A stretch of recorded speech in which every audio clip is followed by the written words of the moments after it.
Jar scream silent, they don't know.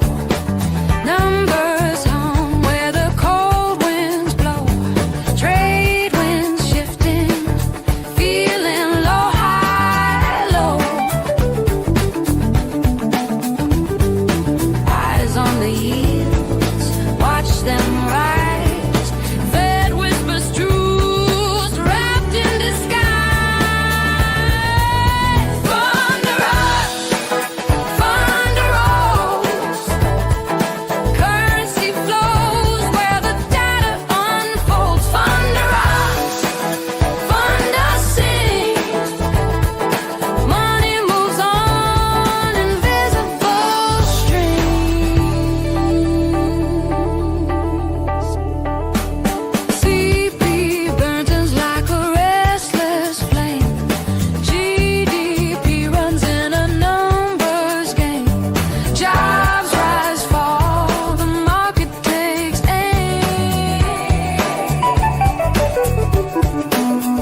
Schlossberg, Managing Director at BK Asset Management. BK Asset Management's Kathy Lean.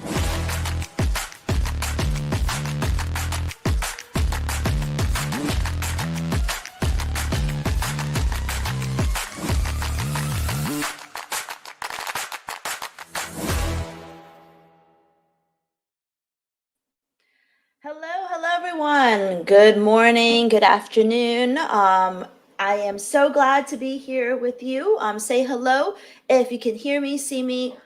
Good morning, Chris, North, Tony. Hello, everyone. Let me know you're in the room. Say hello. How was your weekend? My weekend was certainly very exciting. Watching all the headlines. There's been a lot of news. A lot of good news with the hostages, and a lot going on in the world that I do want to talk about. And I'm very excited that we had the opportunity to today, even though parts of the markets are closed. It's a good opportunity to talk about why we're seeing a little bit of a recovery in the markets today and what to expect in the week ahead. I missed you too, cryptocurrency blockchain news. But we had such a fantastic time in Dubai. And we actually got to meet some of our traders out there. I mean, this was incredible. They broke the Guinness World Record for the amount of people at a trading expo. It was like 25,000 people, I believe. And there was so much energy there. It was incredible. The last time I don't know if any of you live in Dubai or you have traveled to Dubai recently, but my last time was probably about 20 years ago. Boris did most of the work in the Middle East. I hadn't gone to Dubai in a very, very long time. And it has changed so much. I mean, I go to Singapore a lot. Singapore is near and dear to my heart. And in some ways, I don't want to say it, but it's better than Singapore because it's shinier, newer, and there's just, so many interesting things. There's this incredible museum. Let me show you this. I'm going to show you a picture of it quickly before we get into it. But this is, I saw this every single day when I walked out of my hotel. Hold on, let me put this on a different screen. I saw this. I'm going to share my screen. I saw this every single day when I walked out of my hotel. I mean, I was staying pretty much right across from this. And it was such an incredible thing to look at. I mean, let me ask you, does anyone know what this is? Can you guess what this is? I mean, it was I could never see anything like this before. It was such an architectural marvel. Anyone have any idea what this is? If you don't, just say no and I'll answer. This is the Museum of the Future. And it was just incredible to look at every single day. And things like this were all over the city. And it was just really, it was really, really incredible. And not only that, this Museum of the Future, it's kind of, if any of you have ever been to Epcot in Disney, they, had that exhibit about what the future, the ball, the sphere, about what the future was going to be like. And this is very much centered around that. And, they have appointed a minister of AI. AI is part of every education curriculum in the middle school, in the high school, in college. It's, they are going to be exploding over the next decade. And I got a good taste of that. Anyway, let's go back and talk markets. So yes, I missed you all a lot too. And, what do I want to show you? First, I think I want to show you, let's just talk about the heat map. I missed you all a lot too. And there's so much to talk about. But, this was supposed to be an extraordinarily exciting week with U.S. retail sales and the U.S. inflation report, two of the most important, in many ways, last reports we'll get before we get to the Federal Reserve interest rate decision at the end of the month. So it was supposed to be an exceptionally busy trading week. But instead, none of that data is going to be released. And we also don't have the weekly jobless claims report. Some markets today are closed. We have the U.S. bond market closed. Canadian markets are closed. Japanese markets are closed. So, it's starting off as a quiet day in the markets. And, if you look at the price action in the markets, let me change to my daily chart. Let me get rid of ZIP. Although I do have to point out, ZIP would have given a really nice double ZIP sell signal there with the white candles and the red background. We did I only traded 2 days last week and we made 133 pips in 2 days. So we've been rocking and rolling with the ZIP trades. And if you want to learn more about ZIP, it's in the description of the video. But let me go to just the market in general. All right, so we all know Friday was a terrible day in the markets. Huge drop, the biggest drop that we have seen since the Liberation Day, basically. Since Liberation Day when the tariffs were first announced. So huge drop with the markets, but recovery today, right? Recovery in Dow futures, obviously we're seeing that same recovery mirrored in ES. We're seeing the same recovery mirrored in NASDAQ, although to a smaller degree. Bond markets are closed, so nothing going on there. Gold prices are up. I love this. I love that gold prices are record high because we often say that gold tells the real story. Gold and bonds usually tell the real story, and bonds are closed today. But regardless of how the equity market feels, regardless of how the currency market feels, the bond market and the gold market tends to tell the real story of how people feel. And we see the dollar, which dropped against the Japanese yen, recover today. We see euro dollar, which rallied, pull back, and we kind of see, similar moves across the markets, just moves of recovery. So what's going on? Take a wild guess. I want you to take a wild guess and tell me why you think that the markets are recovering today. Why do you think, aside from it being a holiday, that's a given, aside from it being a holiday, why do you think we are seeing some of these recoveries in the market? Yes, silver and gold are higher as silver is higher as well. So another mutant says news roller coaster. Do you want to add to that? Cheryl says taco. I mean, you guys have to give me, you're getting there, right? You're getting there. And we're getting closer. I don't think he apologized to she, but you're all getting hot as we play that childhood game, hot or not. You're getting hot, right? You're getting there. Not quite announced, but you guys, we're getting there. And we had this huge sell-off in the markets, and I think I spoke about this. I don't know. We talked about this on Friday. I didn't talk about it with you, but I definitely talked about it with our BK traders, which is that, and maybe we've talked about this in the past, which is that Trump is very, very much sensitive to how the stock market moves. To him, this is like his confidence, no confidence vote, confidence, no confidence vote, his real-time confidence, no confidence vote on all of his actions. So, when he saw this huge drop in the markets and he saw everyone talking about how this is going to come all the way down here, he had to do damage control, right? So he had to do damage control. And on, let me see my notes. I think it was on Air Force One that he had on Friday. On Air Force One, he basically told the reporters, it wasn't on Friday, it was on Sunday. On Air Force One, he told the reporters that he selected November 1st as the day that the 100% tariffs would begin on China. Now, no real details were produced, but the reason why the market sold off on Friday is because Trump threatens 100% tariffs. So on Air Force One on Sunday, he said he picked November 1st because it's an eternity. I'm quoting him.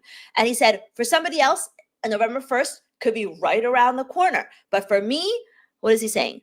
For me, when I hear November 1st, it's an eternity. So he's trying to suggest that the next, 2 weeks, a deal will be done. And now November 1st is a very important date because November 1st is the last day of the APEC meeting. The APEC meeting is the Asia Pacific Economic Cooperation meeting, and that's happening between October 27th and November 1st. So November 1st is the last day of the APEC meeting. That's why he picked this meeting. And that's why he's saying, November 1st, which is 2 weeks away. It's really not that long, but to him, it's an eternity because he thinks that he'll reach an agreement between now and November 1st. And then, okay, dun, dun, dun. Where's this? On Sunday as well, he posted on Truth Social this right here. Don't worry about China. It will all be fine. Highly respected, President Xi just had a bad moment. He doesn't want depression for his country, and neither do I. The U.S. wants China to help, not hurt it. First of all, this is another attempt to downplay the trade tensions.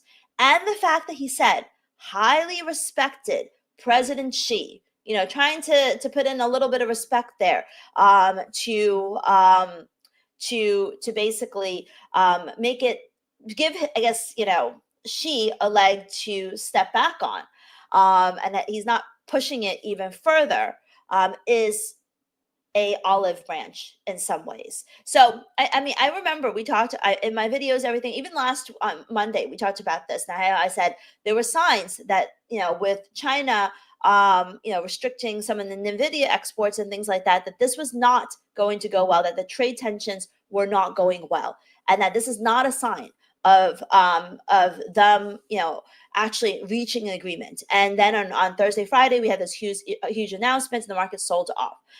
And now I am telling you that all of this language that we're hearing from Trump indicates that he's just playing hardball. That he may, like many other actions that we've seen, he may not follow through on the 100% tariffs.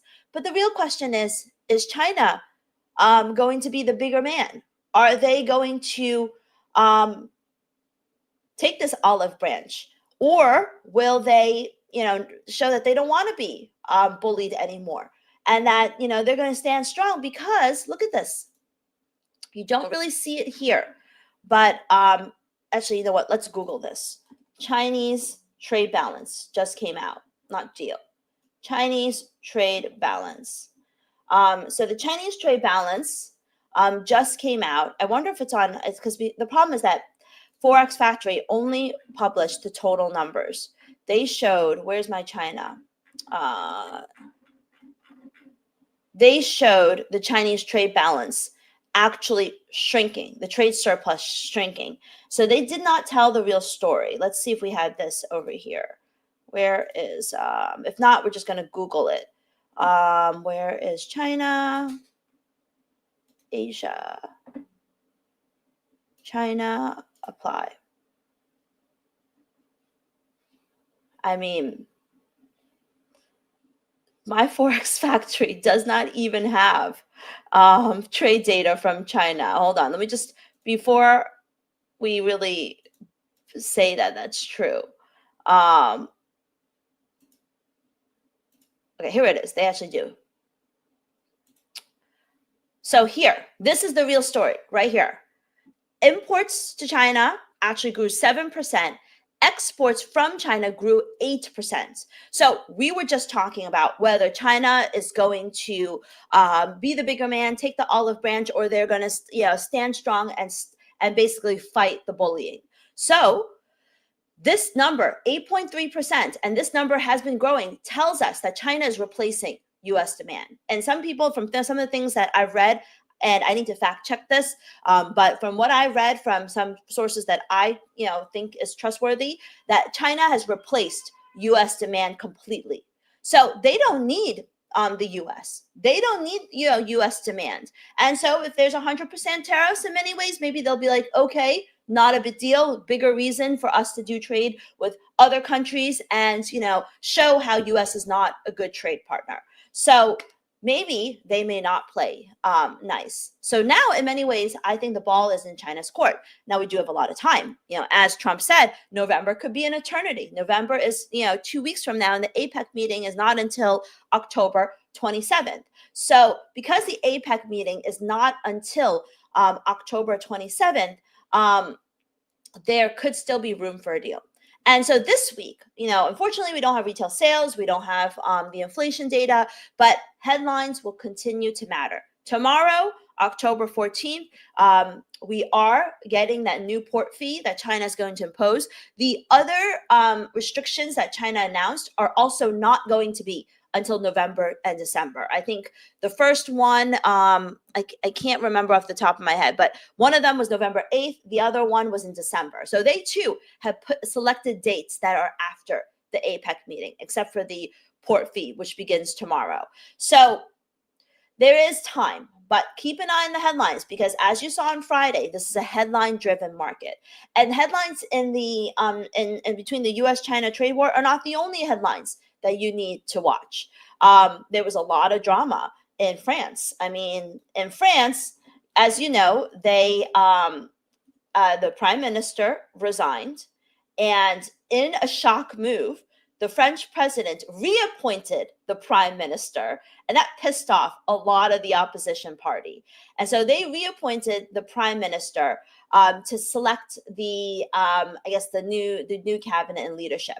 So the president announced the new cabinet on Sunday with pretty much the same people that they had before, which means that nothing has really changed. And so a no confidence vote is coming up, and we'll have to see. Many people are pushing for Macron to resign, and they could lose the no confidence vote again. But the French political situation is a mess as well. That's not the only one. Japan, we've got Japanese political mess too, right? Because as you know, they selected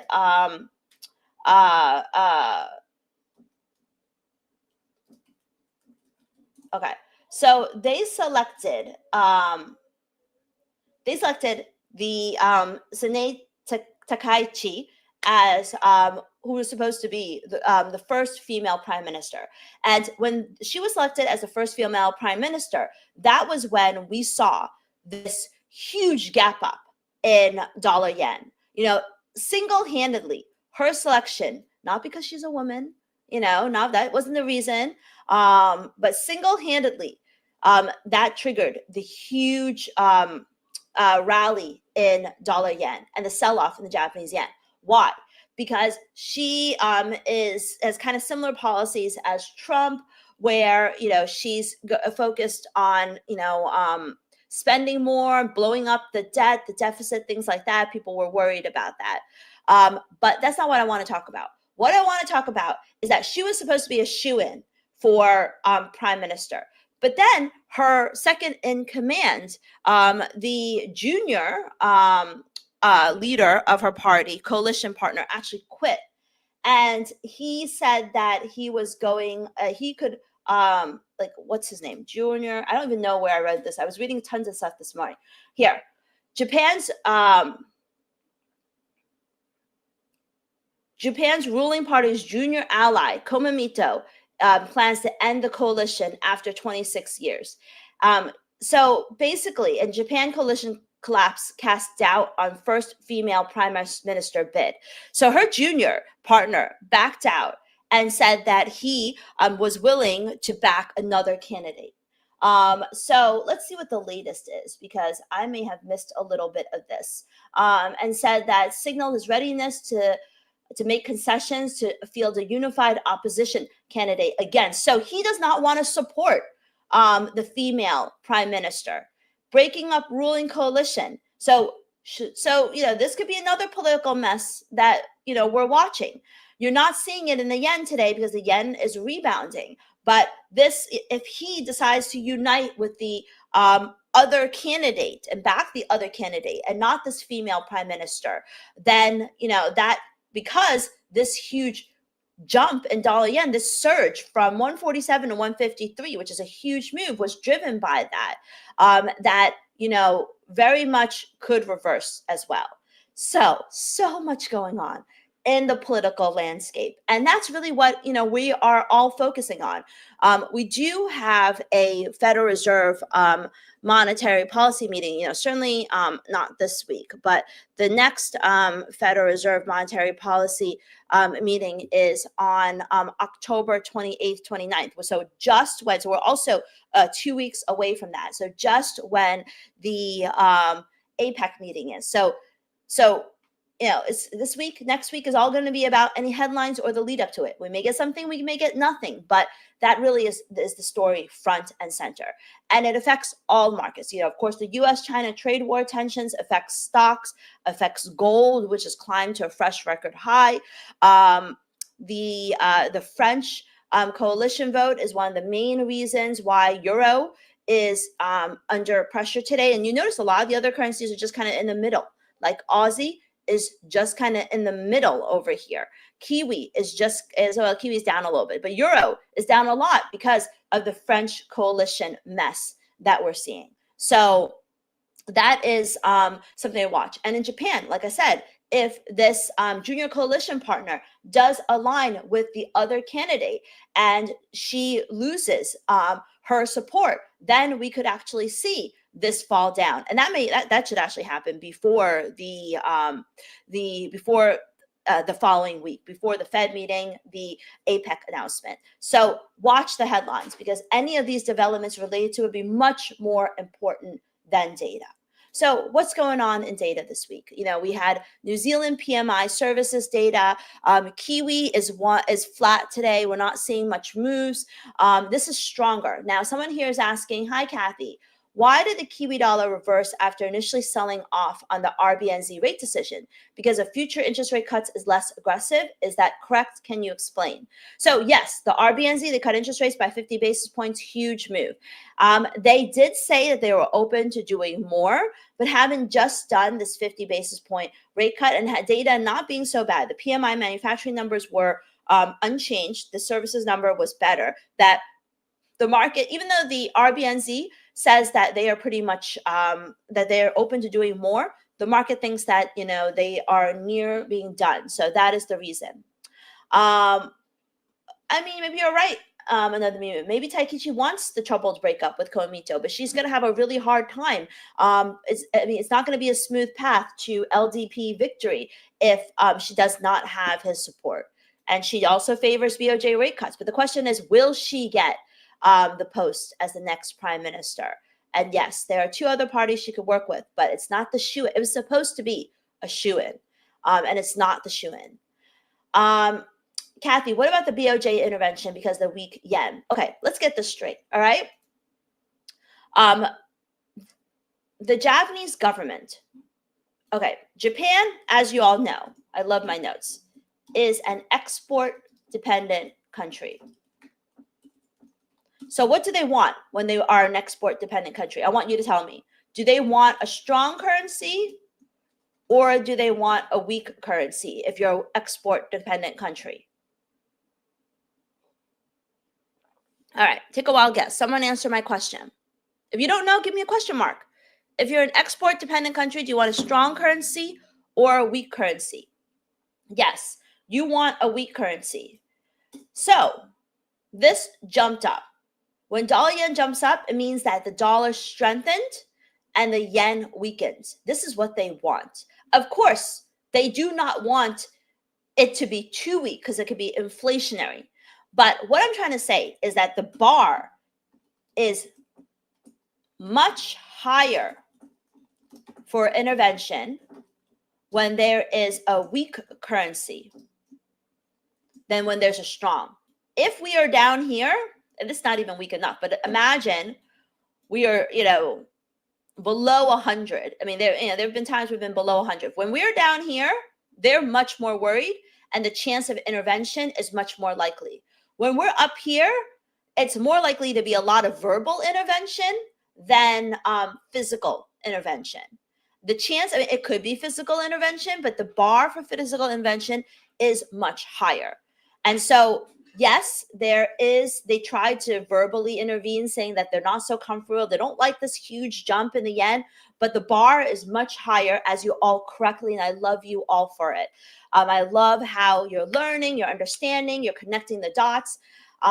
Because this is weakness in the yen, the bar is much higher for intervention. And they're not dealing with rampant inflation, so they don't really need to immediately worry about the inflationary impacts of a weak currency. So, while there could be physical intervention, I don't think it's likely.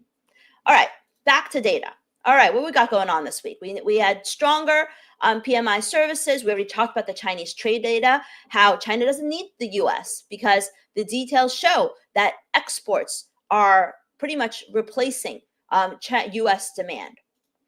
And then today we've got holidays in a bunch of places. Stock market is open in the U.S. Bond market is closed. We have no U.S. data. Tonight we have the RBA minutes. That'll be interesting. We have Australian business confidence. And then tomorrow we have the UK jobs report. That's really important. So the market is looking for, there's no changes here, but I think the number is going to be weaker because the PMIs were quite weak and they showed that there was faster job losses. German zoo survey, the market's looking for stronger German zoo survey. It is hard for me to think that investor confidence can improve when you have industrial production and factory orders in Germany plunging as much as they have. And the data from Germany has really not been good. Then you got political crisis in France and in Belgium, the credit downgrade. I know it's not Germany's problem, but I'm skeptical of this improvement. I think it could be risk to the downside. Canada's building permits, not important. Powell is speaking. Powell spoke last week. He didn't say anything market moving, but he could be speaking this week as well. I don't think he's going to say anything market moving. I think it's going to be a non-event, but always important to watch. We're still this is the last week we'll get Fed speak before we move into the quiet period where we hear nothing. So we're going to hear more from Waller and Collins, all of whom want more rate cuts. We have inflation data from China. Believe it or not, they're in deflation. So that's expected to continue. On Wednesday, we start to get the only data that we'll really get from the U.S., which is the Empire State Manufacturing Index and the Beige Book. So those will be very important. Wednesday will be quite market moving. We also have industrial production numbers from Eurozone. That's going to be really ugly because we had really ugly German data. So European markets could be hit as well. On Wednesday night, we've got the Australian jobs report. And the Australian jobs report, the market's looking for job growth in Australia. Now, the market's looking for job growth, but we had a big drop in PMI. So it could surprise to the downside. But we did have, kind of big job losses the month before. So it could just be kind of payback. On Thursday, we have UK GDP numbers, industrial production numbers, interesting, probably going to be weaker. We're not going to get the inflation or the retail sales or the jobless claims numbers on Thursday. So nothing really going on there. But we have a lot of Fed speak, and we have the Philly Fed Index, which is expected to be weaker. Those will be the things to watch. And then on Friday, what do we got going on Friday? Nothing really in data. We have the final Eurozone inflation data, not a huge market mover. So really, bottom line is we have a lot of Fed speak. We have the Fed Beige Book report. We have the Empire State and Philly Fed surveys. We have Eurozone industrial production numbers. We have UK jobs, Australia jobs, and then all the headlines relating to China, US, and anything Trump puts on Truth Social. We also have the French no confidence vote, how that's going to come out. We also have watching this political theater in Japan. So all of that is really going to be front and center. So yes, the rate of change is what worries them, not the price levels. Is the rate cut in jeopardy? Okay, is the October rate cut in jeopardy? I don't think so. I think they're just going to move forward. I mean, yes, they don't have the retail sales. They don't have the inflation report, but they know that first of all, this China-U.S. trade tension is not going to make things better. They also know that U.S. government shutdown is going to lead to a contraction in U.S. GDP growth. And they know that that Trump is attempting to make some of those layoffs permanent, which means that those people won't get back their jobs. You won't get back the renewal of demand. So all of that is not good. Very, very good question, Martin. Who else has no idea what the Beige Book is? Give me a question mark. Let's give Martin some love for being brave enough to ask, what is the Beige Book report? If you don't know, let me know. I love that Martin has is asking questions that some of you may not know. I'm not trying to say you could Google this, but the Beige Book, just to show you this, is basically it's not the Fed's notes and plans. The Beige Book is their collection of reports from 12 Fed districts on how things are going. Thank you, Chasen. Thank you, Chris. Thank you, Margaret. Thank you for giving Martin the love and showing that, he's not the only one, that is asking questions that you may be wondering.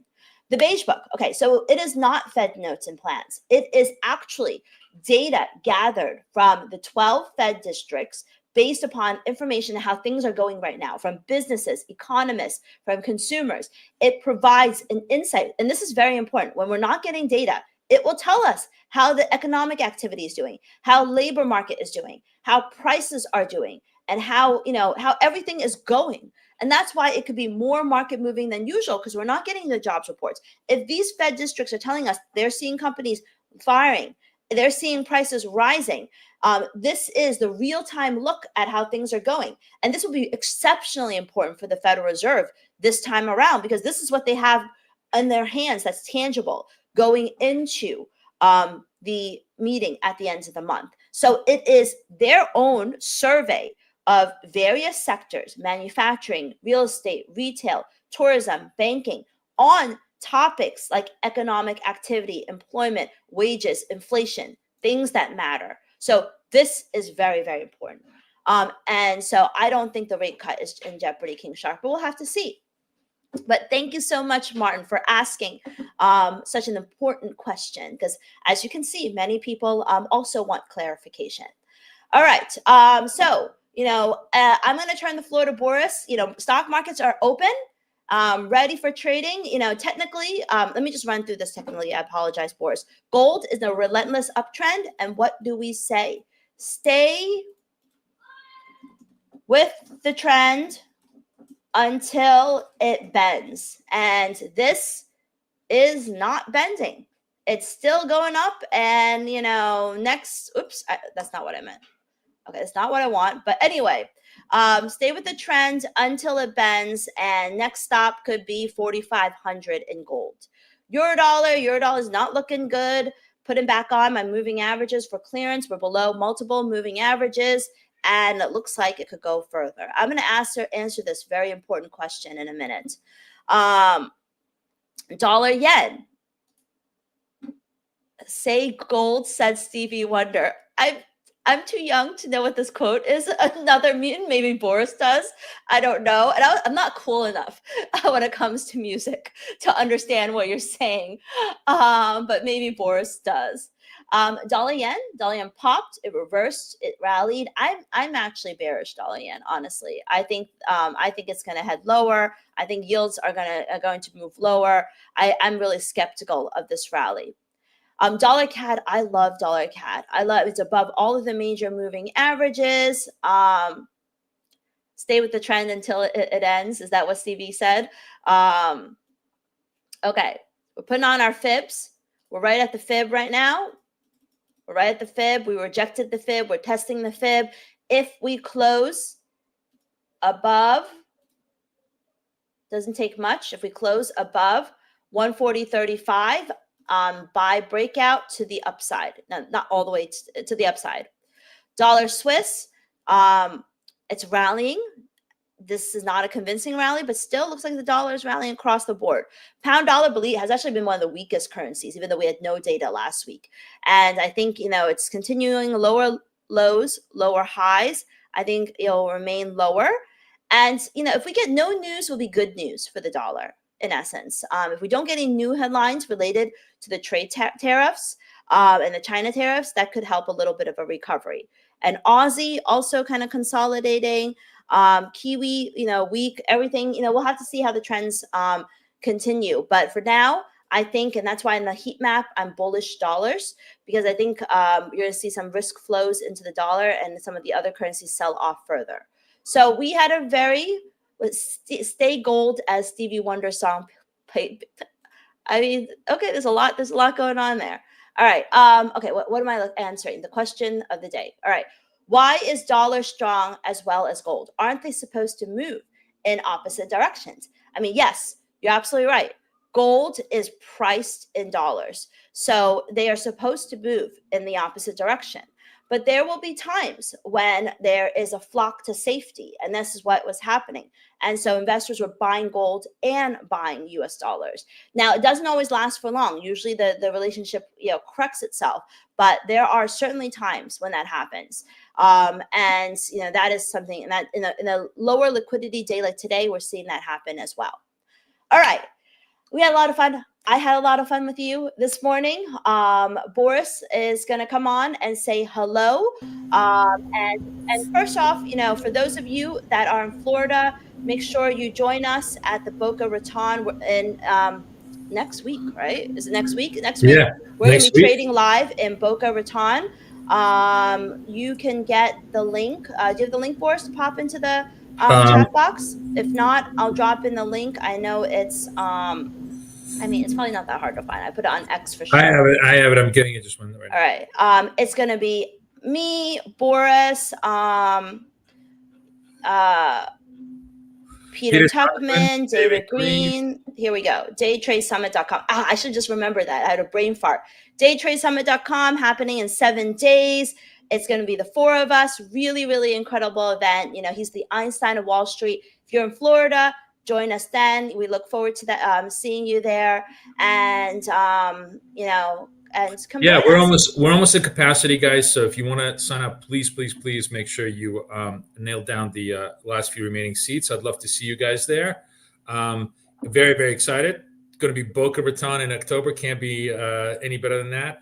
And we're looking forward to just hanging out, doing live trading, doing all sorts of meet and greet with you guys. I got a question. How many of Boris is actually going to go in to Australia in November? How many of you are in the Melbourne area or travel to the Melbourne area to hang out with Boris, maybe trade with him? I just want to do an informal poll. You don't have to be an Apex trader to attend Java. It's Apex is helping to promote it, but you don't have to. No, you don't have to be an Apex trader at all to come into Boca Raton. It's really just a educational summit for everybody to come in and learn the techniques that we use every single day in a much more intimate, much more intense setting. But yeah, so no one in Australia. I'm also going to be in Melbourne. The actual specific date to be determined. It's going to be the week of the 17th to the 23rd. But when I'm going to be able to do a show, I'm definitely going to do a show with our friends at ACAP. We're still working out on the details. It'll either be a Thursday night or a Friday night of that week. You don't have to be a CAP customer, but I'm a little disappointed, Boris. It seems like nobody is tuning in from Melbourne. Maybe it's too late. I think it's midnight. It's late. I need to ask that question during Asia session trade, and then there'll be a lot more response. Fair enough. They're all sleeping. Okay, fair enough. All right. Have a great day. Have a great time trading with Boris. I will see you guys in the markets. Awesome. All right, guys. Give me a sec. I'm going to set up my screen here. Just one sec. I got to change everything around. Hang on a second. We got to go to this screen. I got to change my share screen window. This share. Okay. And let me put up the banners. I'm not sure, guys. My you guys may be able to tell me. Do we still have the 90% discount from Wealth Charts, or did that disappear last night? Because I can't log into my account because I left my phone in our other house, and I need the Authenticator app to log into Apex. So if some of you guys know, if you're able to log into Apex, I would really, really appreciate it, because I'd love to be able to show you the 90% link, but at very worst, you're going to get 80% discount on Apex right now. So I highly recommend you guys do it. Ben says it ended last night. Okay, so then make sure you're using the proper code, which is BKSAVE, and 80% for the Apex discount. Okay, I'm going to give you the you can QR the code right off the screen, or it's just apextradingfunding.com, but just make sure you use the BKSAVE code to get in there. All right. Good morning, everybody. I funded another account on Friday, into Wealth Charts. So I actually took down like 3 accounts. I have one. Let me see. Do I have 3? Yeah. Let me see. 1, 2, 3. 1, 2, 3 evals in wealth charts, which I'm kind of holding back on for our straddle trades, for our news trades, because it's a very it's not a very easy, but it's a highly confident way of just doing funding of the eval accounts. But in order to do that, we have to wait for the news events to happen, and because of the shutdown, we don't know exactly when those events are going to be released. So I'm just going to hold the wealth charts evals on the back burner.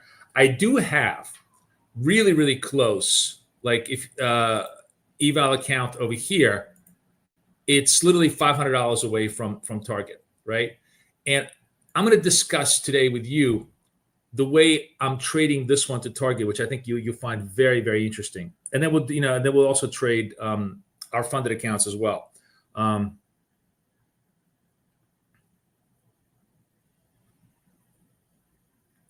Just looking at Chris says he did 90%. Guys, please confirm to me. Could somebody just go to the Apex Trader website, because I'm sorry, I can't do it today, and try the BK Save 90 and tell me if that code works, because I would love to be able to. Let me show you the code. I would love to be able to make sure that you guys have that. Hold on, where is this code? Oh my God, is it this one? Yeah, this one. Try this, please, okay? And confirm to me whether it works or not right now, just in the back end, because I can't log into my own account because my authenticator app is sitting in my other apartment. So so my apologies.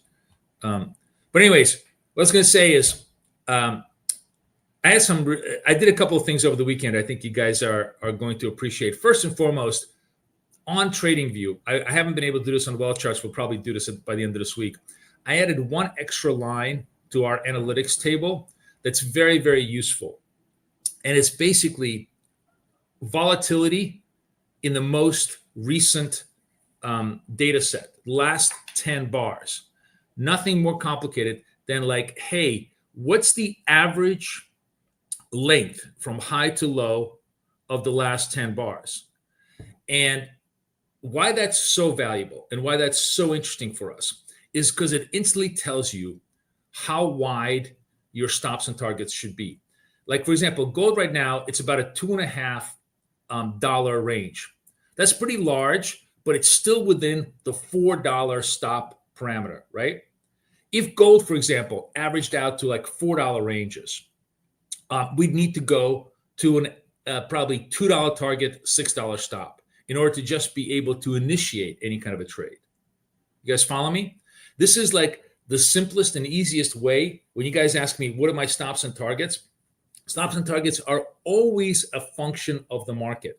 So the market being relatively calm right now, we're able to exist within our given targets. If you look at NASDAQ over here, oh, you know what? You guys probably are asking me, how come you don't have it?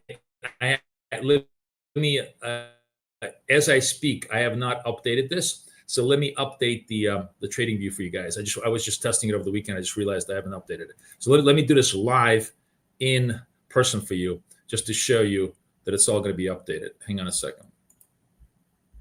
Okay, watch this. I'm going to publish this for you guys.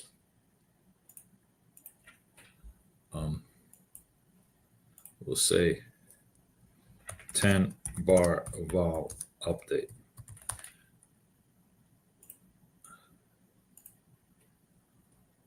So those of you guys who are trading off TradingView, literally uninstall, reinstall, or just refresh, and you're going to get that very, very key little component to help you do the vols.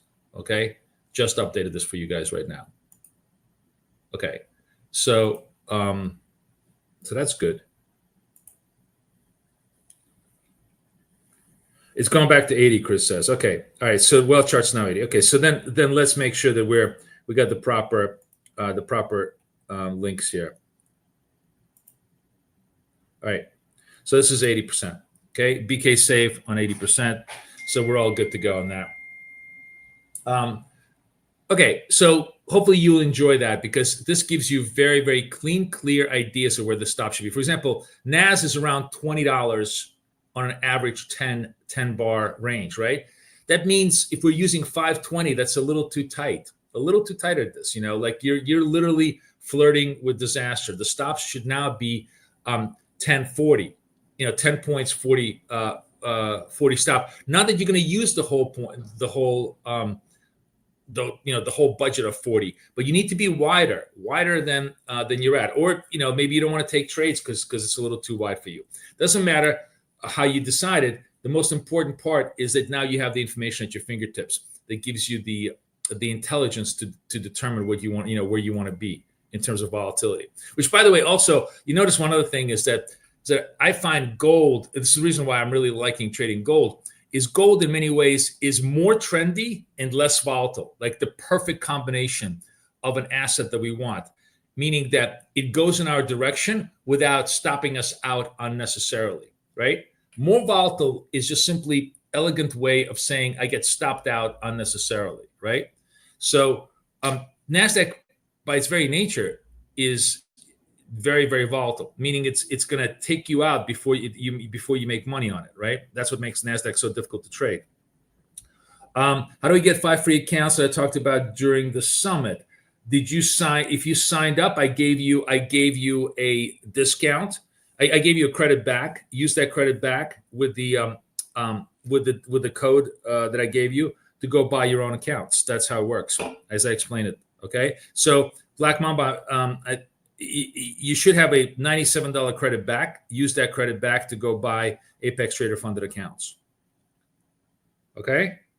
If you for some reason didn't get the credit back, email me and I'll make sure that it's processed. Okay. So give me a yes if everybody understands the whole idea of vol,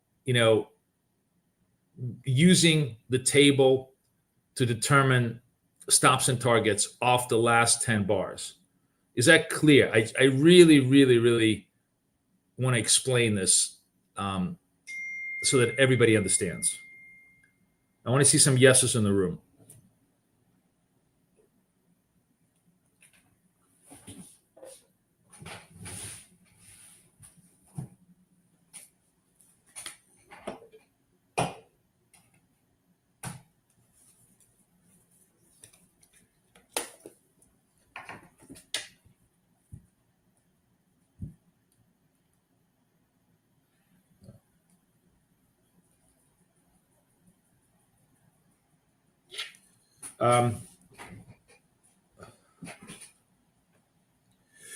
Okay, new people. So not clear to you. Okay, so how do we set this goes back to the idea of like, what's a proper stop, right? The question is, what's a proper stop? Should it be 5 points, 10 points, 20 points, 30 points, 50 points, 100 points, whatever it is? My answer to you is that the proper stop is a function of the current price action. If the market is super quiet and the high-low range of every single bar, that means you take the high, you take the low, what's the absolute movement within each single bar, the absolute movement within each single candle? You average that out over the last 10 candles. The answer is it's about $3.50 on gold. You see how gold picked up volatility, and it's about $26 or 26 points in NASDAQ. So NASDAQ picked up volatility. So the question is, if I'm going to put a $20 stop on an average candle that's 27 or 28 points long, how much of a fucking asshole am I? That's the bottom line, okay? So this prevents you from doing something stupid like that. This tells you, no, your stop is way the fuck too tight. Way. And therefore, you need to get wider if you want to survive any of the positions that you're trying to put on. Does that make it clear to everybody?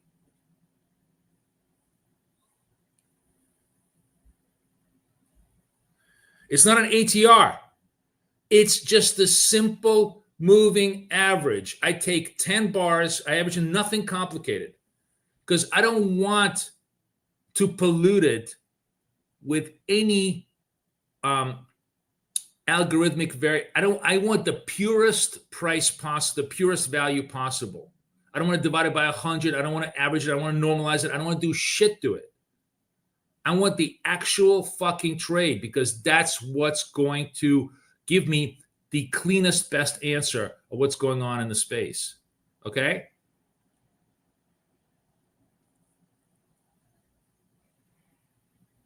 Is that clear? Okay. LNS, everybody understands that. Jose, is that clear to you? Let me know if it's still unclear. But that's what it is. That's what we're doing. Like right now, we're $30 on NASDAQ, right? It's a big ass range. If I'm putting a $20 stop, I'm a moron. There's no way I'm going to be able to survive any of these trades in this in that position. So that's kind of like the latest little twist that I put in there. Then the much more important aspect of it that I actually stole from somebody else. I'm happy to steal from anybody and everybody if the idea is good. Is people ask me, what's the proper size that I want to trade if I'm seriously trading, not if I'm gambling. When we're doing evaluation accounts, we're just gambling. I'm all in. I'm going to do, like, for example, let me show you how I ran. This account went from 0 to 52,484 in 20 minutes. You know what I did? I went 10 large twice on NASDAQ. So 10 large, 5 target, 1,000, boom. I get it to like 5,200, 52,300, like very, very close, to my target. And then I slow down because at this point, I don't need to gamble. I just need to manage my way to target. So now I go from like gambling eval mode to actually trading towards payout mode. And then when I'm in payout mode, obviously I'm always going to be in trading mode. So how do I size myself for trading mode? And this was a really, really good idea. How much budget do we have on a $50,000 account? Type in the number. Tell me, what does Apex give us as far as our risk budget on $50,000 account? What's the number? Type it in the comments. 2,500, Ken says. Anybody agree? Ken, thank you for participating. Nice to see you participate. 2,500, 2,500, 25. Correct. So a really, really good way to run your max risk is $500 of margin per one micro lot. So not big lot, but micro lot. So if I got $2,500 max budget, maximum size should be 5 micros. Maximum size. But what I do is I'm basically doing, I do like, remember my structure is to come into the trade and then average in once. And I lower it down to like 2 micros and 2 micros. So my max position on a 50,000 is 4 micros. And then on a 25,000 is 1 micro, 1 micro. That's it. It's a great way of properly sizing yourself. So if you're in 100,000 and you have 3,000, you probably could go to 6 micros. If you're in 250,000, you could probably go to like 10 micros, whatever it is. You use $500 of margin per 1 micro, divided by the total amount that you have, and that's your maximum sizing position. No, Dave, I don't copy trade because I don't like to lose all my money all at once. I'll show you what we do, which is much more intelligent than copy trade. We trade multiple accounts at the same time. What I mean by that is we'll trade one account, then we'll switch to another account, then we'll switch to the third account.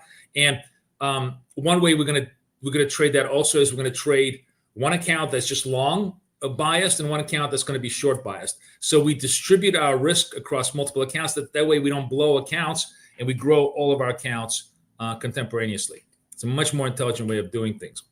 Because what happens when you lose in one account? You keep trying to win back, and what happens? You kill the account. Now, what would happen if you lost in one account and then just moved on to the next one? The original account would still be alive. You'd let it heal and come back to fight another day. That's what we do.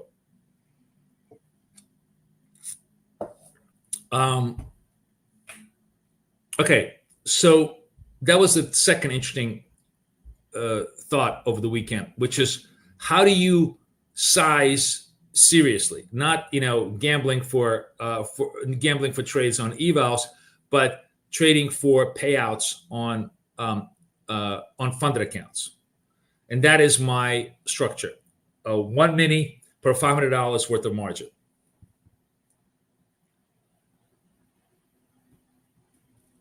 Sorry, my average number is way more.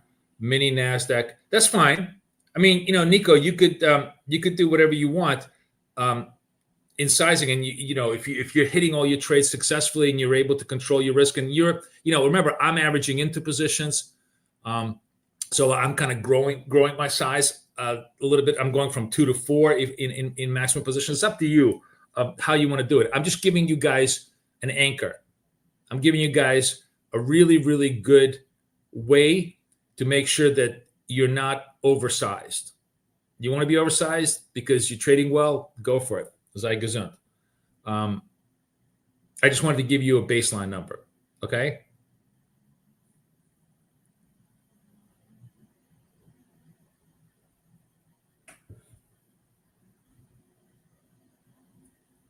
Oh, no, you Nico, you're missing Nico, you're misunderstanding what these values are. I think let me explain to you what you're doing here. Oh shit, I can't get into this thing. Okay, hang on. The problem with me making the screen too so clear for you guys, it's hard for you to manage it. So Nico, look at me. You're looking at two separate values. This tells you what is the average range movement over the last 1 hour, which is pretty big, 164 points, right? This tells you what's the high low over the past 10 average bars. This is the one that gives you the most immediate and intelligent idea of where your stop should be. Okay? You're misunderstanding what each one of them does. It literally says 1 hour, and the other one says 10 bars. So just read it carefully to understand what that means. Okay?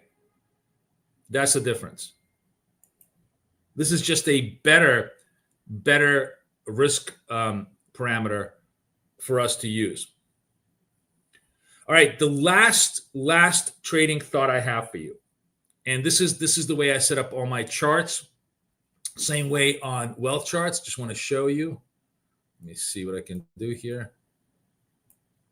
Okay.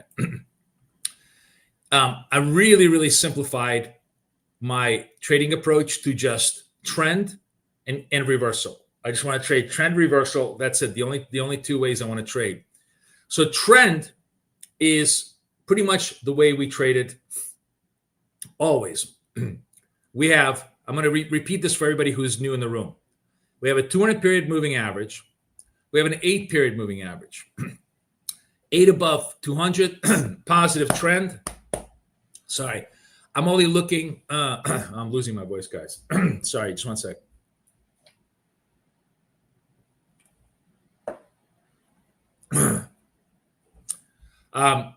Positive trend. We're only looking for long trades. How do we enter into long trades? We're looking for the first buy signal, which is the white dot. If the white dot happens to be on the green part of the slope, it's a green candle. Obviously, by definition, it's going to be a green candle. No, it does not by definition. It can be a red candle too. So it's got to be a green candle, green part of the slope. We go. If the slope is even marginally red when the white dot completes itself, we wait for the next candle. If the next candle confirms that it's green candle, slope is green, go. Okay, that's the structure of how we do this. That's all we do, with the stop underneath the white dot as our operating procedure. That's the trend trade. And conversely, it's purple dots to the short side. Same thing. Purple dot over here. For example, this is a purple dot here, negative trend. We actually could have taken this trade over here, but this was before the market opens. And boom, boom, boom. So like right now, NASDAQ is negative trend. Gold is positive trend. What am I looking for? I'm going to be looking for a white dot on gold. I'm going to be looking for purple dot on NASDAQ, right? Assuming the trend stays in place. Super simple, super clean. Hit it, quit it, win it, and do your thing. Reversals. Okay, so just for example, right now, I have a white dot on gold, but like a mix between a green and a red slope. So I'm going to wait to see if this candle stays green and the slope stays green, then I'm going to go long this position. Now, here's the thing. It's a $50,000 account. I'm trading it for real, not gambling. I'm doing trading mode. Trading mode is 2 micros for me. So I'm going to open my position with 2 micros. The spread here is 4.5 points. So I got to give myself, oh shit, wait, hang on a second. Guys, I'm not set up yet. Okay. I restarted my computer and I totally forgot to start TradeAway. And we'll trade a little bit in TradingView, and then I'll move over to Well Charts after 10 o'clock, and we'll trade the Well Charts accounts. So I'm trading 2 micros at a larger 2080. Okay, at a 2080 structure, because remember, look at this. Look at the bottom over here. The average range is $4.50. So it's a big. I need a wider stop target to kind of make this a viable trade.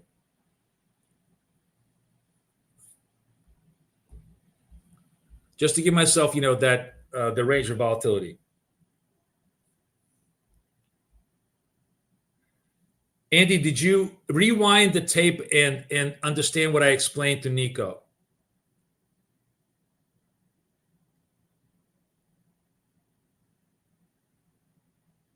All right, I'm going to go join bid in here. Let's see if I can get this. Okay, I'm in the trade. My stop is underneath here. My stop is underneath the white. And I'm in, where am I in? At 097. At 77. I'm going to put in a second bid. 2 underneath here. I'm going to put in a second bid over here to give myself the average price if I need to do it. If this doesn't pop itself up, I'm going to try to average myself out and blend myself into a better blended long. Ugh. Guys, I'm sorry. Jesus. Like all of a sudden lost my voice. I sound like a frog.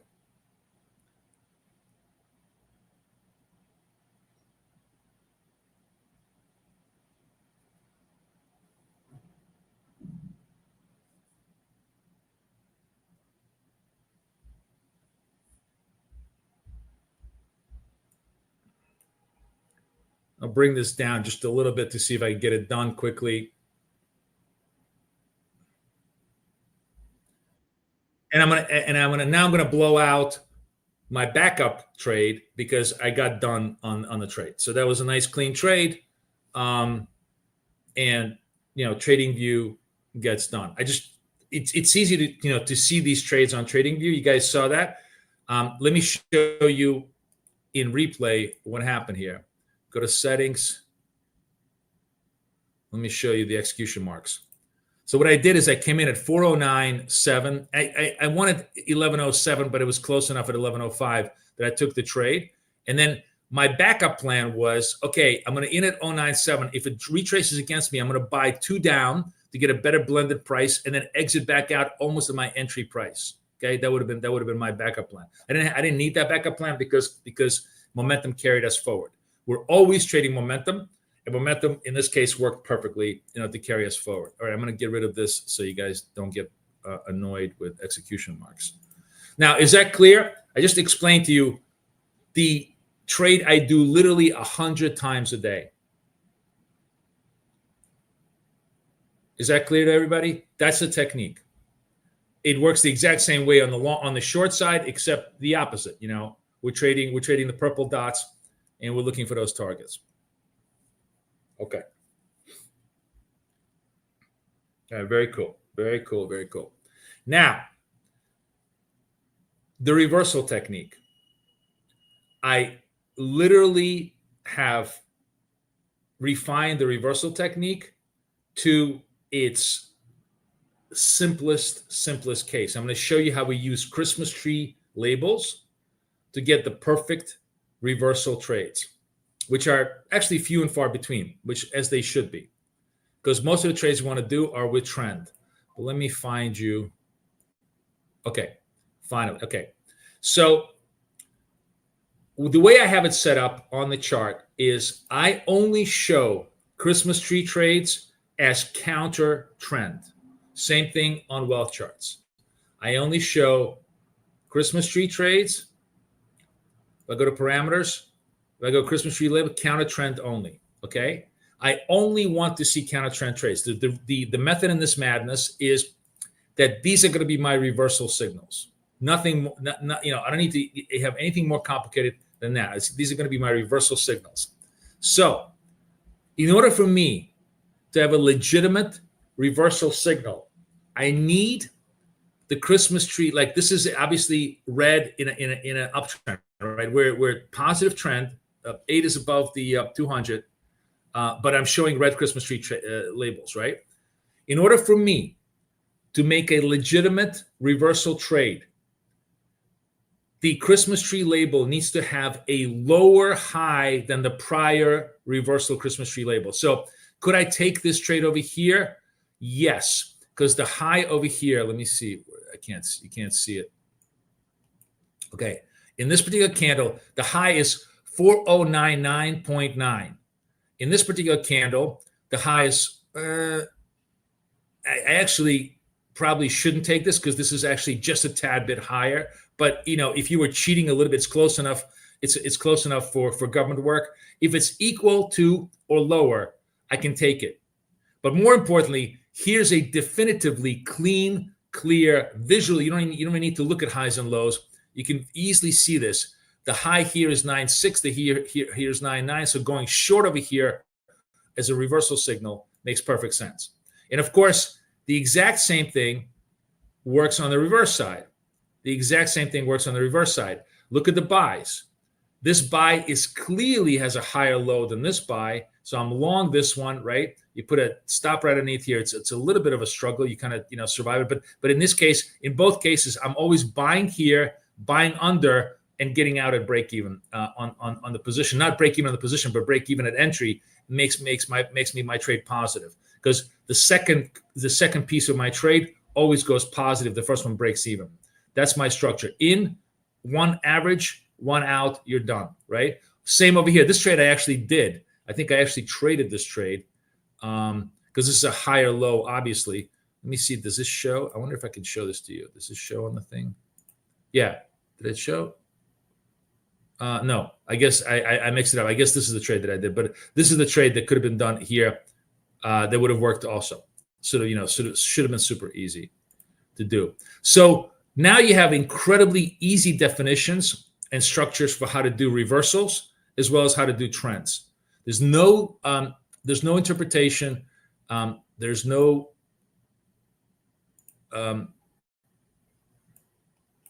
ambiguity. It's super clean. Use the labels to define your reversal entries. Use the dots to define your trend entries. I think I made it as clean and clear now to scalp as you can possibly do it. Does that make sense to everybody? Now we can switch over. It's about 10 o'clock. Let's see if we can trade the wealth charts if we get anything on wealth charts.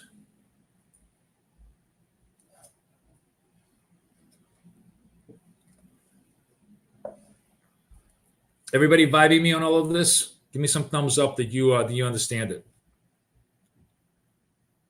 Miguel, how are you, my friend?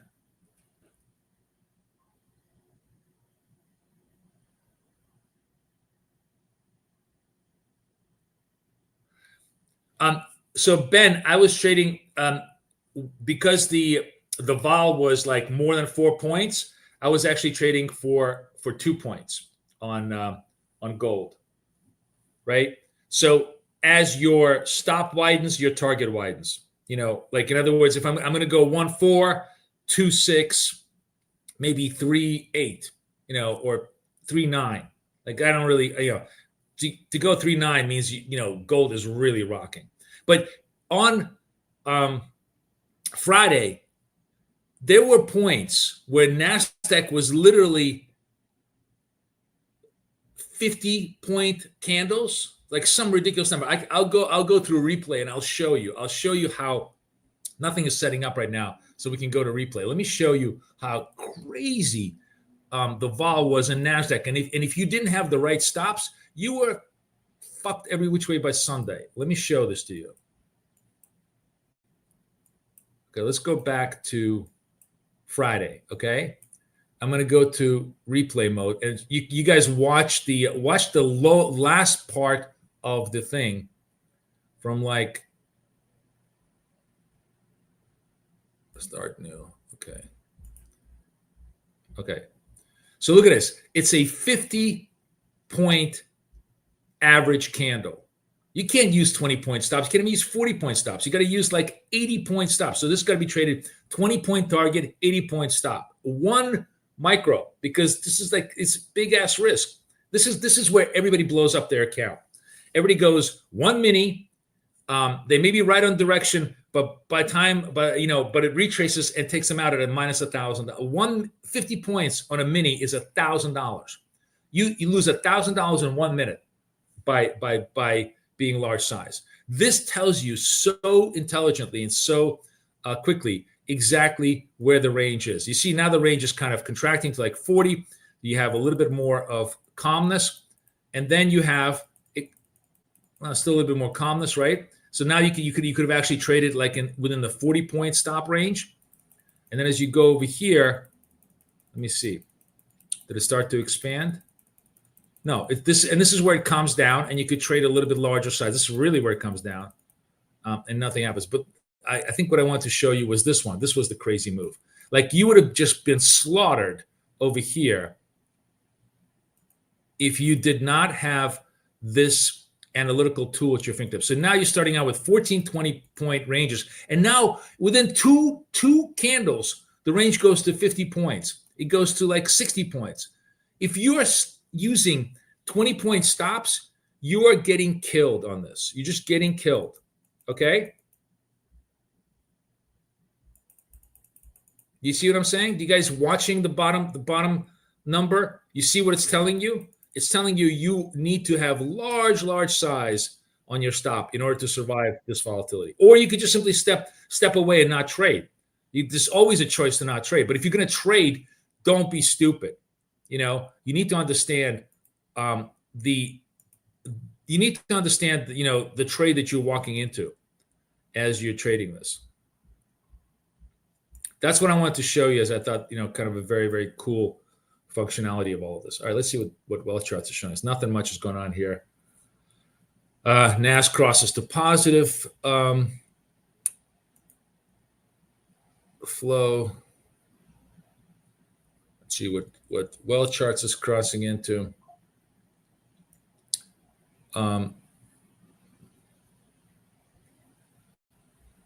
So another setup I kind of like, and I'm happy to trade this with you guys. This is gold, where I have a purple dot that's kind of a retrace dot. And if after the purple dot, we still hold the slope green, this is it's basically another trend structure, and the candle stays green, I'm happy to, this is, I need gold. I'm sorry. Strategy setup. Gold, close.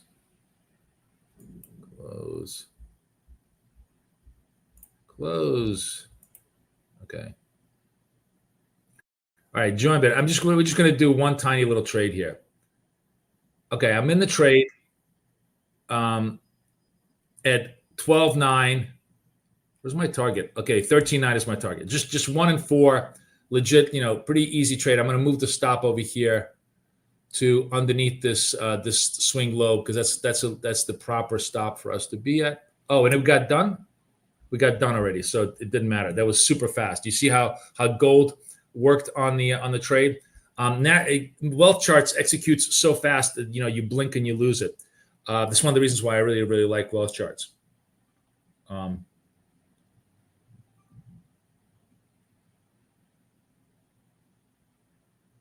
What is the code for gold on wealth charts? It's like everywhere else, GC or MGC. GCZ.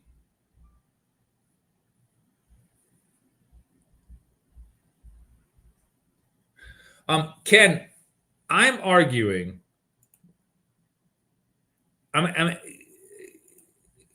Ken, I'm arguing. I'm asking two separate questions. Do I want to gamble in eval?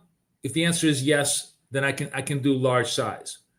Do I want to trade seriously? The size that I'm telling you guys, 1 micro per $500 of margin. I really, really, really want you to understand this formula. It's not complicated, but if you don't understand the formula, you miss the whole essence of risk control. You have $2,500 of budget. You don't spend more than 1 micro per $500 of that budget. That means your maximum, your total complete, after you average in and you spend all your money, trade size should be 5 micros. If you're serious, if you want to fuck around and gamble, which is perfectly okay, get large, get minis, get double minis, get triple minis. I go 10 minis large into a trade. If I feel the trade has high degree of certainty, I'm going to plow in. I'm going to make $1,000, move myself very, very close to target, and great. If I lose, I blow the account. I don't care. That's the gambling mentality of just getting past the eval. But then once you get into payout accounts, one, you can't do that because Apex won't allow you. But more importantly, you're guaranteed to blow everybody always asks me, why am I blowing all my payout accounts? That's the reason. I'm just giving you the answer for never blowing your account. So understand the two ways of trading. One is gambling to get funded. The other one is trading to get paid out. Both are very legitimate, but you need to understand what you're doing with yourself in order to be able to trade properly. So this is an account that is a payout account. So I'm trading for real. I'm trading seriously. I traded micros, right? Other accounts, which are eval accounts, I can gamble with. Okay, so it's very, very important to understand delineation. Good. I'm glad you're understanding it. I'm trying to explain it in the best New York way possible.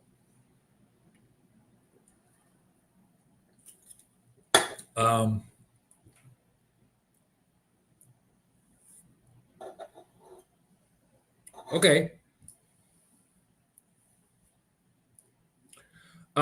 Jose, what clarification by experts were you looking for?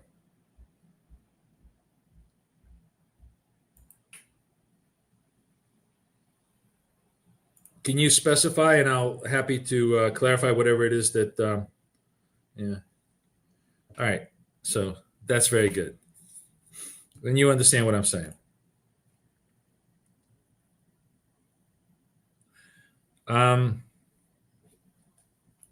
Okay, it's a slow day, and I'm only taking absolutely clean, clear trades. So we took a clean, clear trade in gold on my payout account. Great, we're moving forward towards target. Let's move to the eval account just for shits and giggles. This is a 62 eval account. You can the difference between a payout account and an eval account, it will have a PA prefix to all of it. That means it's a funded account. So I'm going to change over here. The cool thing with wealth charts is everything is all in one single view here. I'm actually just, instead of changing wealth charts, I'm going to switch around. Okay, so we have a potential setup in NASDAQ. Let's go to wealth charts. and change this to NAS.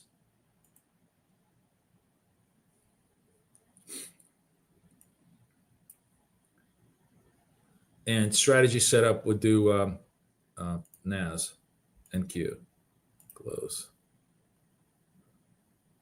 Oh, why didn't it change to?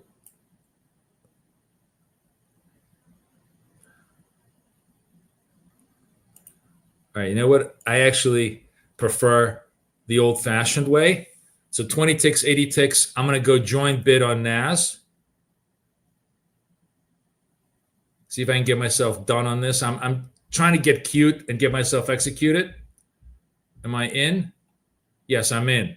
So here's my position. Now, this position, remember, this is we have a lot of volatility on this trade. So I'm at 2080, means that I'm looking for a 1040 stop and target. Where am I at? 107.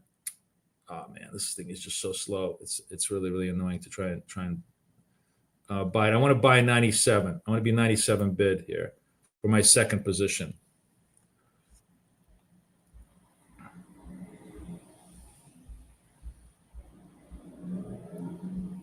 Wait, did I get out already? No. What happened here? I'm in one, right? I have one position. I am in long one at 90.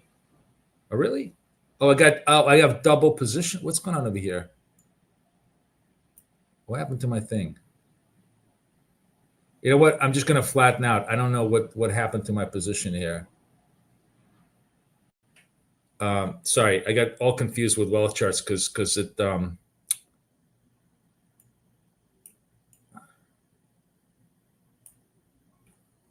right, I'm on a micro. I was trading micros. Okay, so first I was trading micros. On the evals, I probably could trade minis if I wanted to, because we're going to try and trade this, for more aggressive function. Let's do this. Let's do NQs. Let's trade this one on a more aggressive basis, because this is an eval account. So I'm going to trade this on a more aggressive basis.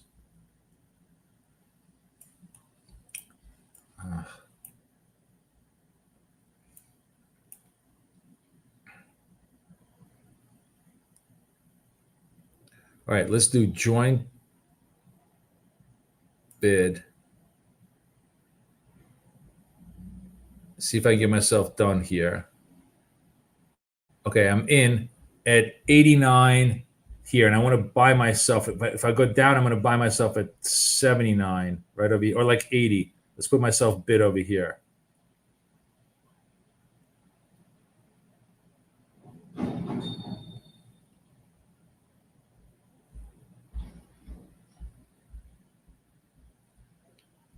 Oh, did I get done already?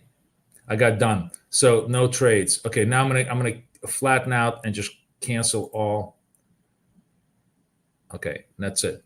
Super fast. I'm sorry, guys. The trades are so super fast because I'm buying and I'm trading for 10 points, and you can see, it went from 100 to 200 very, very fast on the trades. Wealth charts is executing so fast, and Nasdaq is such a fast trade that it's really, really hard to follow it. But I'm basically, to slow this down and explain, what am I doing? I have a white dot. That's a buy signal for me. It actually retraced all the way down, so I was able to get a much better price than the closing price, and it popped right back up and gave me plus 10. My bread and butter trade, if I came in at the close of this candle, would have been long here, buy 10 underneath. The stop would have been underneath this white dot, and then exit out essentially at my initial entry, which would have been right here, and the whole trade would have worked out on an average basis. But in this case, I didn't need to average in. I just had a single entry position that worked well. Now, this is an eval account, so I'm using minis, which is a much larger size. It's like 10 micros because, I'm just trying to run this fast towards my target. But if this was a payout account, I'd be using micros. That's a simple thing.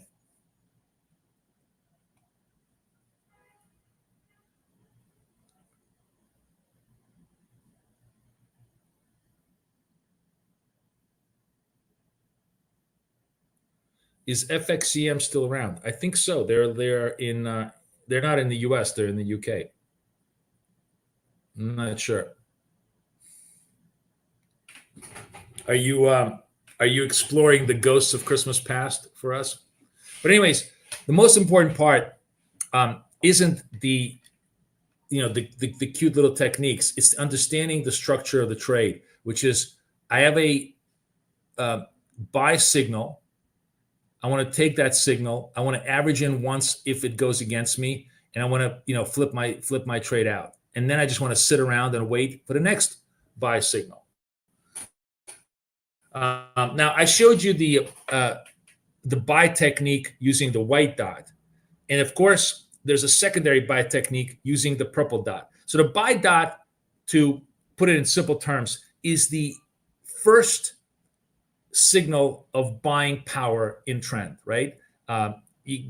This shows you that buyers are trying to take control, and you have that signal. The purple dot is a retrace dot. The purple is always a sell dot.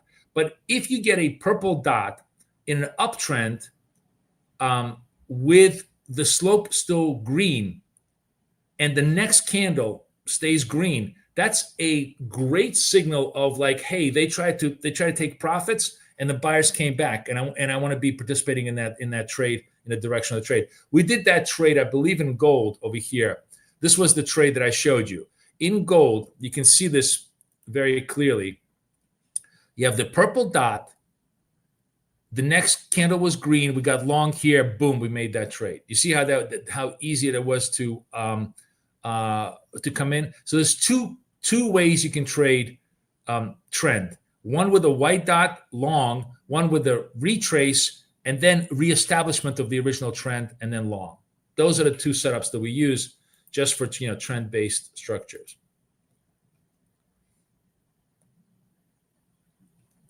So NASDAQ really holding around that 24.9, 2,500, staying relatively quiet.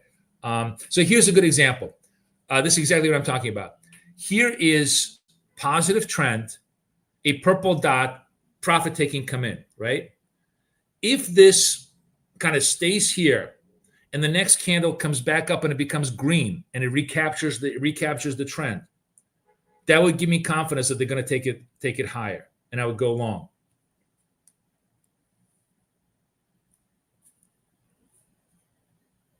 No, William, this is what I'm showing you right now is literally the latest, simplest, cleanest, purest version, right? Where the least amount of thought process, the least amount of decision making, the least amount of quantitative conditional ideas. This creates a super simple, clean scalping methodology. Everything else that we've done before that has led us up to this moment. Oh, I sound like Tom Cruise in Mission Impossible. Everything you've done, Mr. Hunt, has led you up to this moment when AI takes over the world. I just watched Mission Impossible on our trip back from Dubai, so very fresh in my mind. But yeah, same idea. Remember, we're constantly refining, constantly creating better and better, cleaner ideas. So to me, this is the simplest way. There's just, you don't need to really think about anything visually except watching the dot patterns and watching the candle patterns, post dot patterns to confirm the trades, right? We need three things to make a trade work. The slope has got to be in our direction, the candle's got to be in our direction, and momentum has got to be in our direction. We have those three things in our favor. We have a lot of confidence that the next trade, the next candle will take us higher, or the next candle will take us lower, depending on where we are on the slope. Does that make sense, William?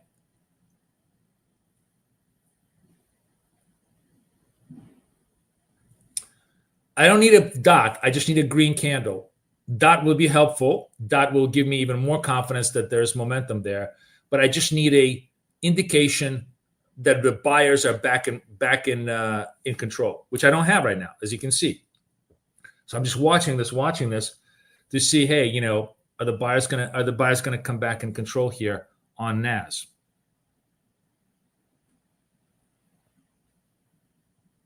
Remember, this 2,900, 24.9 has been a pretty sticky area.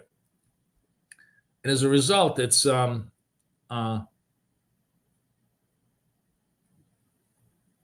It's hard. Now, what's happening now? Somebody's asking me about a Christmas tree label. So what's happening right now is we're actually getting a reversal. This is a Christmas tree reversal label. It's telling us, hey, maybe there's a reversal signal. But is it a reversal signal that we can take? And the answer is no, because if you look at the last Christmas tree label, it was way underneath here, and we were looking for a lower low. So we don't want to, we don't want to break our rule. We want a perfect setup or no trade at all. Okay. Now, by the way, look at this. This is turning itself around, and it actually turned itself positive. And I'm going to go buy market. Did I buy myself? Okay. Now I'm just long this thing on with a stop underneath the the lows of this thing. Where's my position? I'm at 904. So I want to be at 94. I want to be a buyer here. I'm going to put myself. Why is this?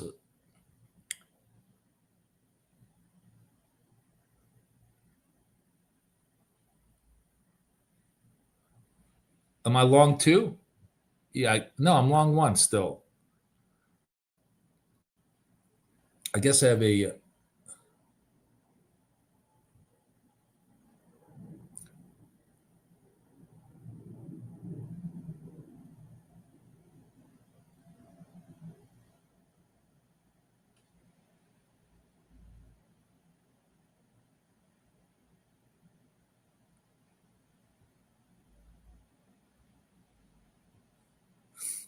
Okay.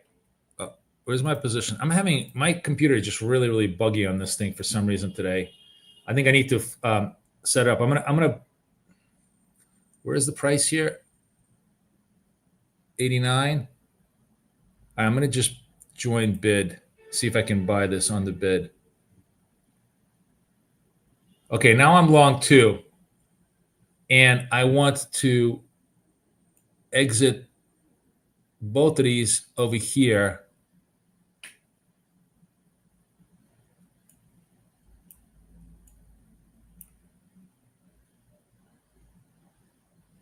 Why is this? Why do I have 3 sell stops? This trade is not working, guys. So I'm going to get stopped out on this trade. And this is my eval, so it's going to hurt me a lot. But that's fine. I took a risk on the eval for big size. But this is precisely why you don't take big risks on payout accounts, because just one trade, as I said, could really, really go against you. I'm sorry. I'm having like all sorts of problems here on the platform today. Where's my stops? Here, I'm going to move this over here.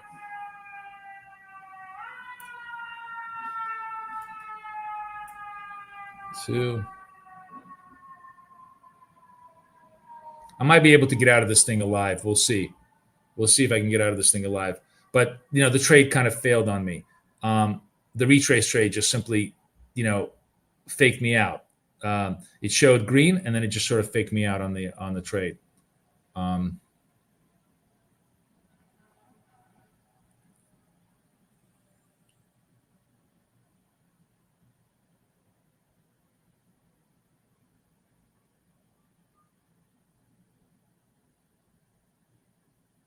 And it's another good example of why NASDAQ, when it works, can make you $1,000 in a minute, and when it doesn't, will lose you $1,000 in a minute. That's why I prefer to trade gold, honestly, at this point, because as I said, it's a much better trending with a lower volatility structured trade than NASDAQ. NASDAQ may still, this trade may still win, but look at the stress it's putting you under on the declines. Just much, much larger, much bigger sizes. Somebody was saying that there's a trade on gold. There's no trade on gold. This Christmas tree label is higher. This is a white dot with a red slope, so absolutely no trade. We're going to wait until slope turns green, which is right over here. And if this candle holds on a green slope, green candle, then yes, we can go long gold. And we'll go long gold in Trade of 8 on this particular trade if it works.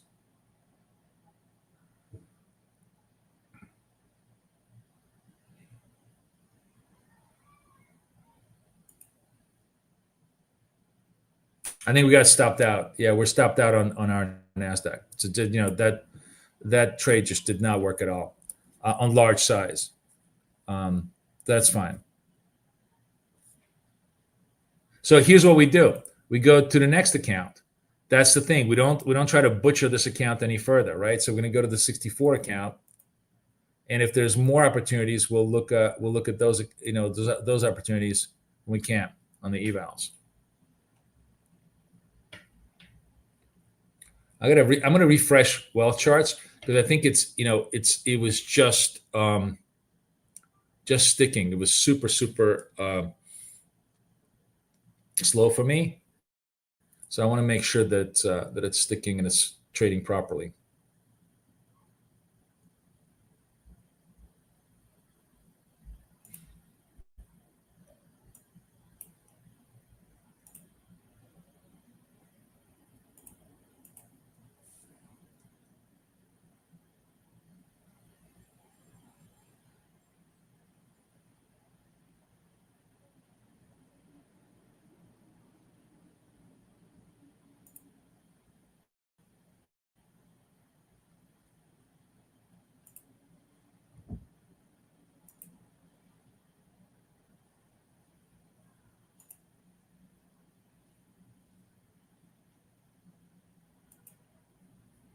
Oh, gold. We missed a little bit of the gold because I was resetting. Let's see if we can join bid here.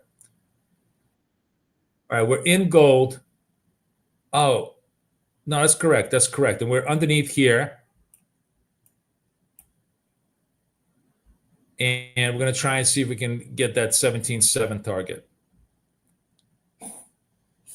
And we're at 15.7.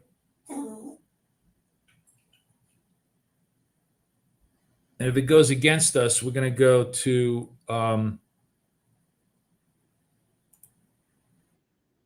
okay, we averaged in on the downside here. We might be eating gold here as well, but let me show you what we're going to do. We're going to try and get out at our initial entry. If gold stabilizes, we're going to be able to get out at this initial entry.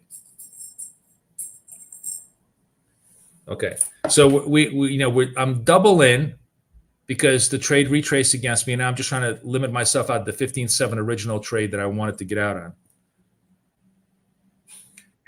And I'm out, and I resolved the trade, and the trade that could have been negative, turned positive.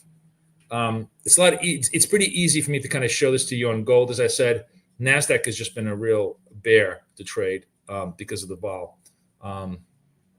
Okay, let's see what wealth charts is doing here. I'm having some issues here trying to get into this platform. I don't know what's going on over here, guys. It's kind of freezing up for me. I'm going to reload this. Let's see if it's working. It's also like really, really raining in New York, and I know this is a crazy, crazy thing, but whenever it rains, my internet connection just gets so wonky, and I think that's part of the problem here. So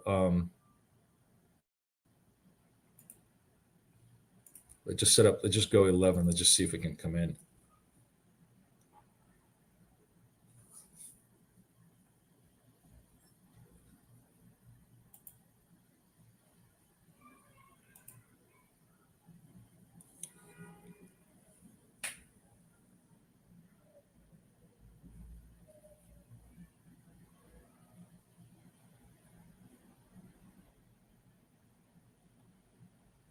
Oh, I didn't even hear the siren, guys. I was just so focused on the gold trade, I totally missed the siren. So the white candle is green. You wait for the close to enter. Correct, William T. You get the apple. I don't know, guys. I have no idea. I mean, 80% is pretty good. Who cares? Just buy them. They're still dirt cheap. Starlink cable is getting wet. That's true. It really is. I know it's crazy, but I've traded through so many shitty. What is this? Why is logged in? How come? Look at this. Apex Trader. Why is this like? See, I'm having like all sorts of bullshit issues here. Okay, am I in? There we go. All right. My internet finally coming back up to. All right. Looks like yes. Okay. So now I want to go to the 64s, and now it's a little snappy. 64.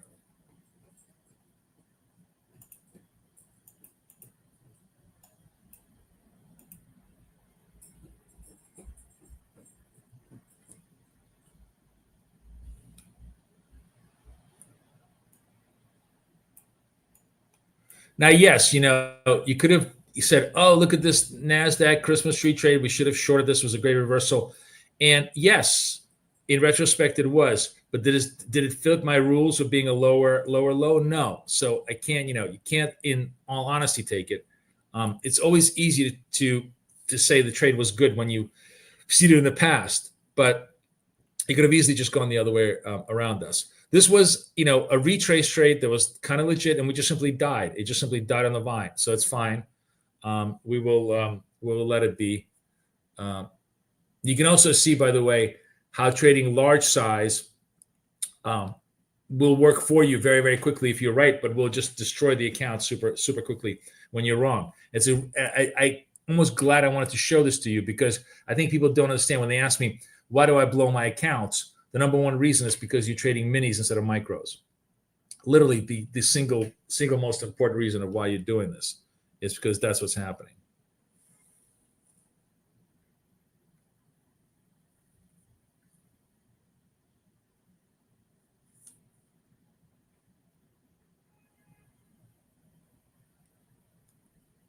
So no signals on NAS. We made our money on gold. This, by the way, this is remember I told you this account this was 52,200 this morning, and I'm trading micros, and I'm running this, right? My whole goal was like, okay, let me see if I can get it to 500. Tomorrow I'll try to get it to maybe 600-700, and then get this funded by Tuesday, and that's it. It's just like nothing complicated. Large size at the start of the account, and then small size to bring it home. Gambling versus trading, both legitimate ways of doing it. That's what makes prop trading so much fun, is that you can trade both ways. But don't fool yourself into thinking that if you're gambling, you are trading. You're gambling. So just take your luck and thank whoever you thank for your lucky stars and move on. But don't assume that this is skill. That's all I wanted to kind of say today.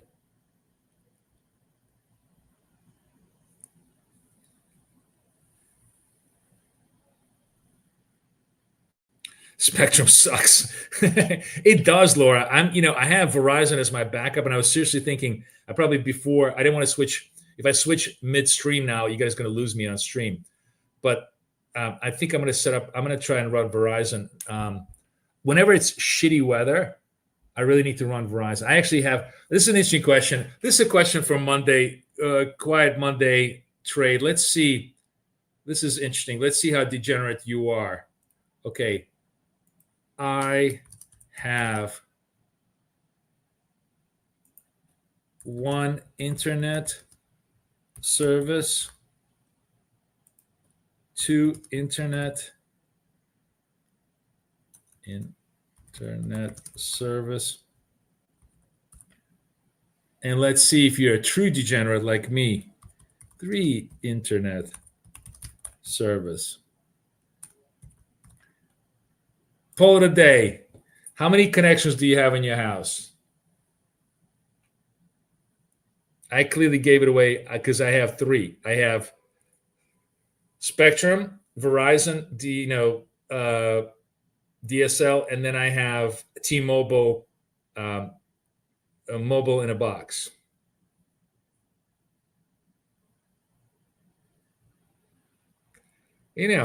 I'm a guy who likes to have belt and suspenders, because when you don't understand, when stuff goes down, you don't want it to. Plus, everybody in my family just abuses all of the stuff, so you have to switch services just for that. See, AT&T Fiber. Another Mutants has 3, so I'm not the only crazy one. but you should definitely have more than one. And probably, honestly, like, it's rare that you have. We're in New York, so we have like a embarrassment of riches for internets. But generally, what I would do is I would do one cable and one. T-Mobile is the best, in my opinion. I would use T-Mobile as the service provider, but not like your phone. You can anchor your phone, which is like very ghetto way of getting internet service. But what you want to do is you just want to buy the mobile in a box from T-Mobile. It's like $30-$40 a month.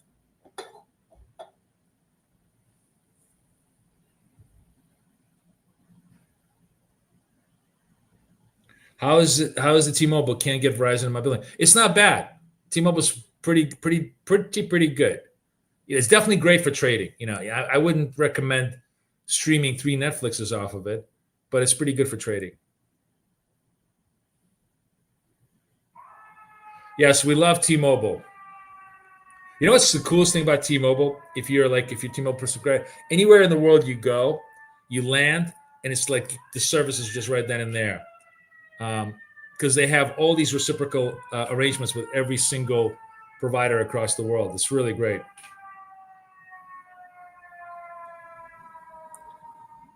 Steve says the cost of my 3 services is more likely to the cost of one service for you. Oh, wow. Do you live like in the boondocks, Steve? They're not that expensive. I think like altogether, $200 for 3 services. So it's not like, it's extraordinary.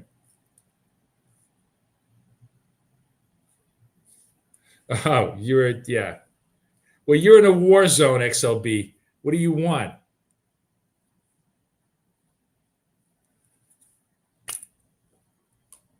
Why are you in Myanmar? That's really the question. That's really the question I want to know. What the hell are you doing there? And stay safe, please. Oh, wow. Yes, so I heard about that. The T-Mobile has actually made a deal with Starlink, with Elon Musk's thing. And in some cases, it will actually hand off to Starlink. I gotta ask for my guys if we still have it here. But that's a really, really cool. I actually, Starlink is amazing. Oh, your husband is a teacher? Okay. Stay safe there. Have fun. Or is your husband a teacher? No, just kidding.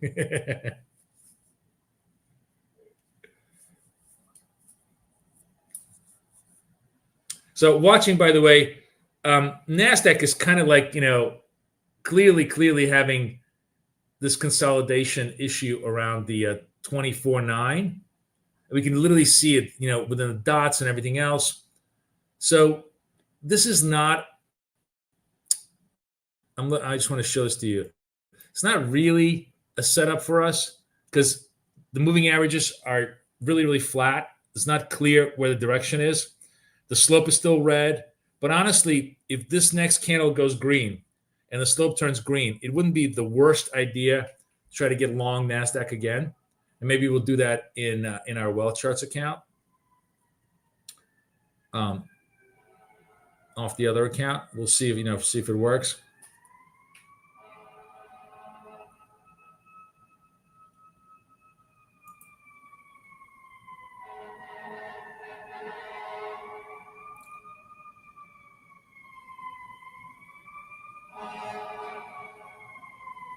Oh, I hear the siren finally. Finally, I'm like so not zoned into the price action that I actually hear the siren.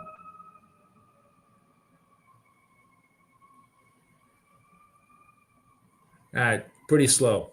Nothing much going on here. Yeah, fire department. That's right. XLB, you got my joke.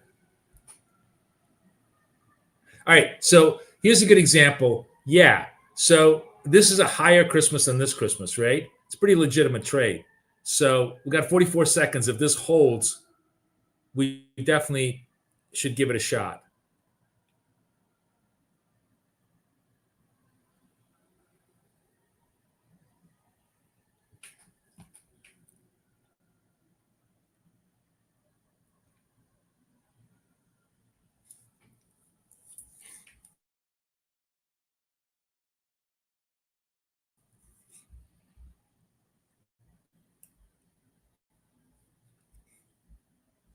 11 seconds.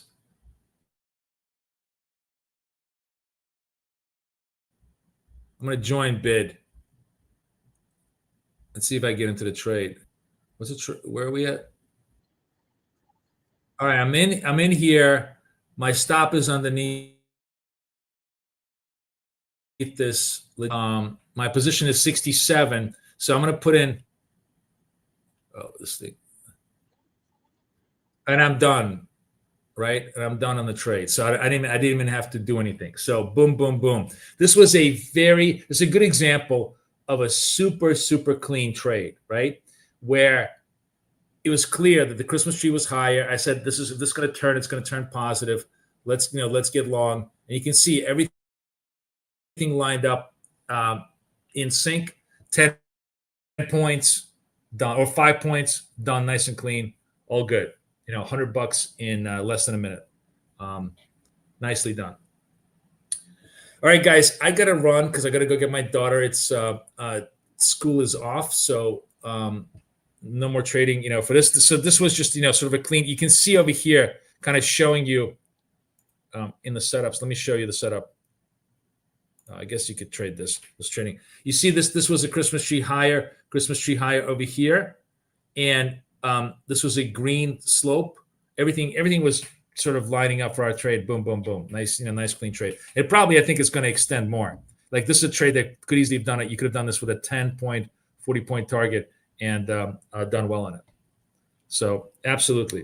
All right, guys, I got to run. Everybody have a great, great day. I will see you guys tomorrow. Thanks a lot, guys. Bye-bye.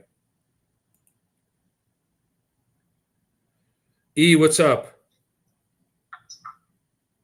Elon? Yeah. What's up? Elon, what's up?